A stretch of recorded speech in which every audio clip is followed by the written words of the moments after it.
মুজিব বর্ষ উপলক্ষে ফুলপুরে বিনামূল্যে প্রতিবন্ধীদের মাঝে হুইল চেয়ার বিতরণ করা হয়।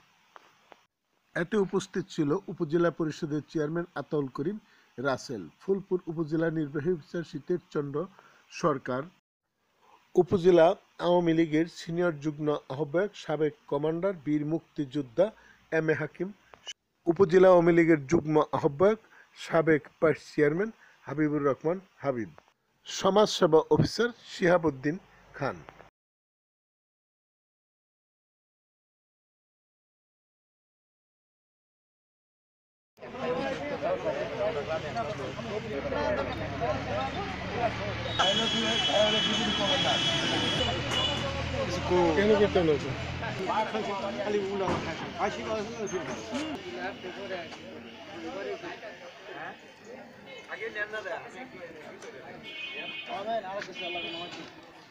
জীবনা ফিরে পাবে এবং তার যে চলন শক্তি চিকিৎসা সহায়ক হবে বলে আমরা বিশ্বাস করি। গণপ্রজাতন্ত্রী বাংলাদেশ সরকারের মাননীয় প্রধানমন্ত্রী তিনি সকলের কথা ভাবেন, তিনি কোনো গোষ্ঠী পিছিয়ে থাকুক এটা উনি কখনো চিন্তা করেন না, যে কোনো ধরনের অর্থনীতিতে অবদান রাখতে পারে। তাই অটিস্টিক এবং যে কোনো ধরনের প্রতিবন্ধী তাদের জন্য শারীরিক প্রতিবন্ধী যেন কোনো বাধা না হয় উন্নয়নে, সেজন্য আজকে আমরা মহান এই কাজে